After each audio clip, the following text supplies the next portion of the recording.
Hi, this is TraceyHD, and I'm here to do another Oracle and Tarot card deck review. And today I'm reviewing the Visionary Ching cards, the Book of Chances for Intuitive Decision Making by Paul O'Brien and art by Joan Larimore. And I just received this from Amazon. And if you would like to purchase this deck, you could click the link down below in the description box. It will take you right to Amazon, and Amazon will bring it right to your door. Doesn't get any easier than that. So let's take a look at what we have here. And first of all, this is a very nice, well-made box. It's a very large box, too. Not all of it's fitting here on camera. Maybe I should adjust my tripod a little better, but let's give it a go here. Nice, sturdy box. Okay, so this is going to protect your cards. And let's see what we have inside the box. Oh, this is a snug box here.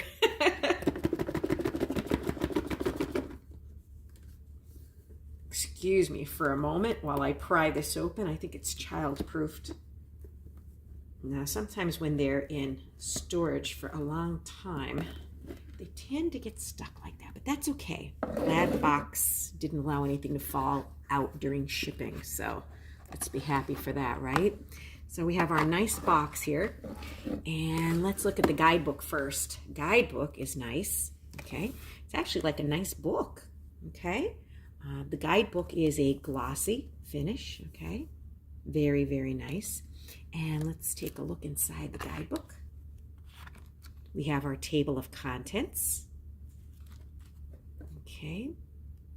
And then it's going to go over the benefits of using the I Ching. Okay, doing an I Ching reading. This is going to be all new to me. I'm very interested in learning this. Okay, how to pick cards to determine your hexagram, how to frame your subject of inquiry. And then it goes into the cards, okay? There aren't going to be any colored pictures. It's just going to be a black and white picture. The title of the card, and then some keywords, okay? And then a nice description, okay? Okay, and it's going to go through all of the cards like that, okay? So very nice book. And it's going to go through all 50 cards. Well, actually, there's more than 50 cards here. Wow. This is a good bang for your buck, too. This was not expensive at all. This deck was very reasonably priced. 61? Whoa. 63? You got to be kidding me. At this day and age, we're lucky if we get 45 or 36 cards in a deck, right? 64 cards in this deck. So, wow, that is fabulous. And then it tells you about Joan Larimore, the artist. And, of course, there's the author, Paul O'Brien. So, I am impressed. I mean, that's a lot of cards. And it was under $20. So, wow, 64 cards. Yes, indeedy. Okay, let's take a look at these cards. Now, these are going to be large cards, which I'm not really a fan of, but it's okay. These cards are going to have a glossy finish to them, okay? And the cardstock's okay. All right, and that's a very interesting design on the back. And let's take a look at the cards. Okay, and the cards are going to be numbered. Okay, and then you have your wording at the top, and then your wording at the bottom. Okay, this is creative power, receptive power. And you know what? I may not trim these because we have these nice little symbols and stuff up here. I don't know. I'll decide probably later on. Maybe I don't need the symbols. I'll have to read the book and see if there's any meaning to them, that you need them on the card or not. Otherwise, you could trim these down into a slightly narrower card, which would be easier to handle. But we'll think about that. Oops, and we're a little stuck here. 3, difficulty at the beginning. Water above, thunder below. Youthful folly, number 4. Mountain above, water below. Very interesting. And I want to be careful with these because sometimes when they're stuck like that, you don't want to, you know, ruin the back of they're actually the front of the card behind it. I hope the camera is picking up the beautiful artwork. This is very unique. Very, very unique. I don't have anything like this. I have some other Asian-inspired decks, but this is really different. This is the first one I have based on the I Ching, so this is going to be something new for me to learn. Organized discipline. Holding together. Look at how beautiful the colors are. Beautiful flowers, the clouds above. Looks like rocks. Very, very nice. Small influences. Treading carefully, number 10. Harmony, isn't that gorgeous? Look at that. How beautiful with the ferns. I love ferns and the wildflowers. Gorgeous, gorgeous card. Stand still. And it's a very peaceful energy from this deck. 13, fellowship. 14, affluence. And you know what? Those symbols do have meaning. So see how different this one is from this one here? So, I think I'm going to keep the borders on these. I don't think I want to remove those because those are important. Humility. It's beautiful. Looks like a rose. Enthusiasm. Following. Repairing the damage. The approach of spring. Yes, we're in the northern hemisphere here, and spring is around the corner. 20, overview. 21, cutting through. 22, grace and beauty. 23, splitting apart. 24, returning. 25, innocence. 26, containment of potential. 27, nourishment. And I love the plants down here coming up from the ground.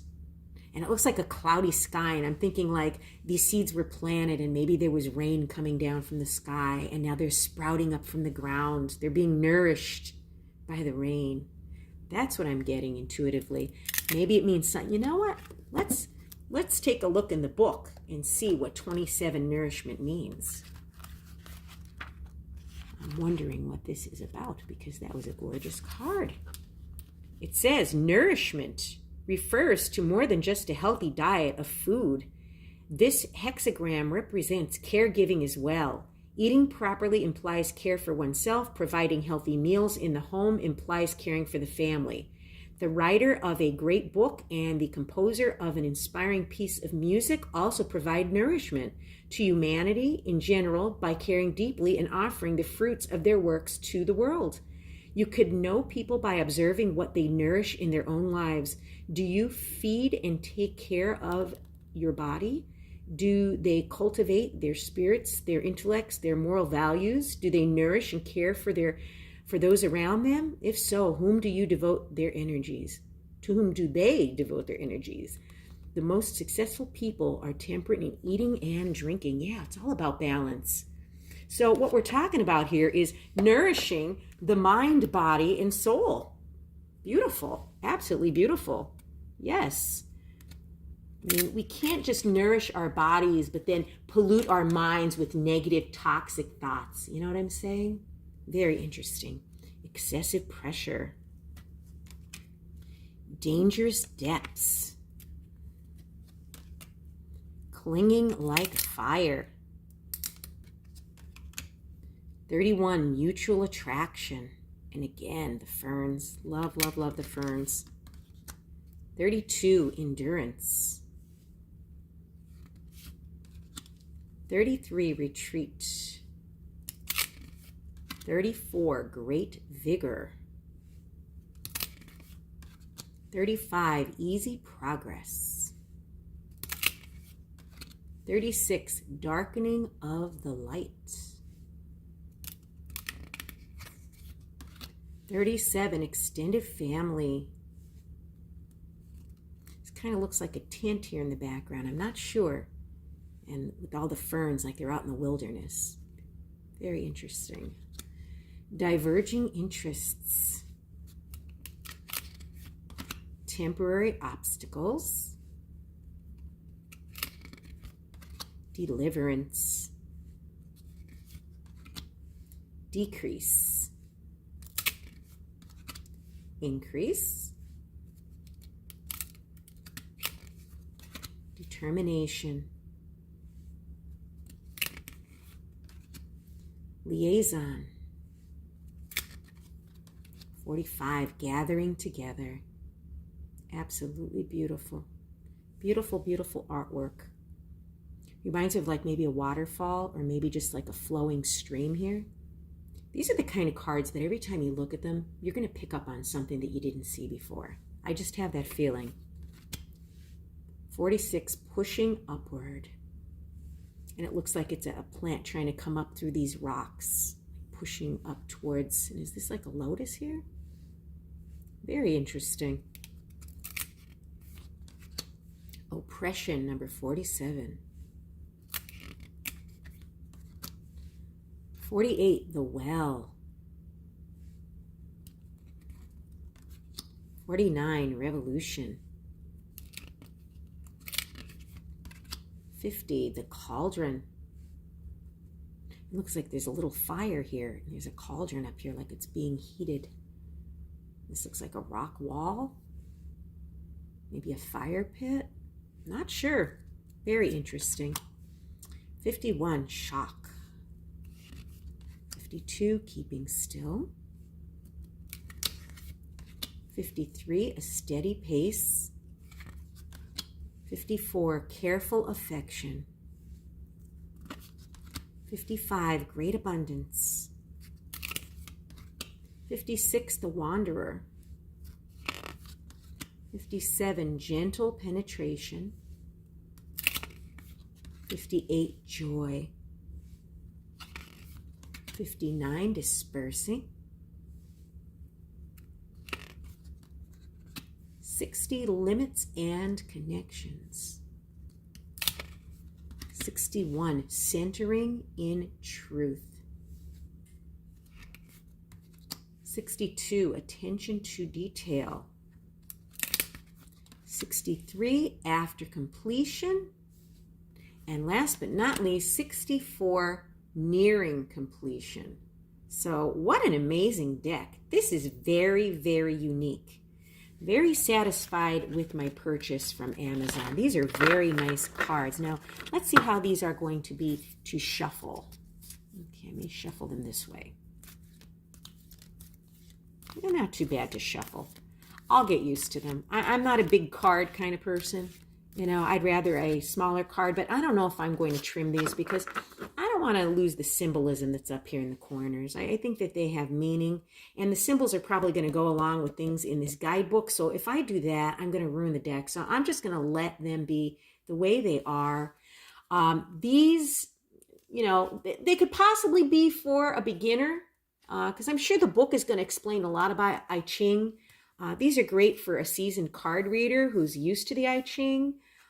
You could use these. I could use these to open up a tarot reading, to close a tarot reading, whether I'm going to use these in an I Ching spread like in the book, or I'm just going to use the key words, you know what I mean, to give me some extra insight.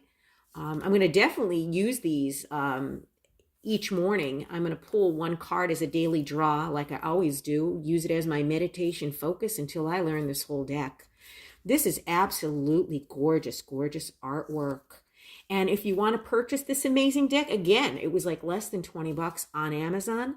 All you need to do is click the link down below in the description box. It will take you straight to Amazon to purchase a 64 card deck with beautiful artwork, a nice sturdy box, and an amazing guidebook. Believe me, this was well worth every penny.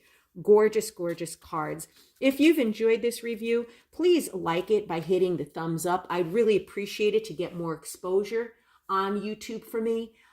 Share this video with someone who may be interested in this deck. And above all, subscribe because I will be back with more.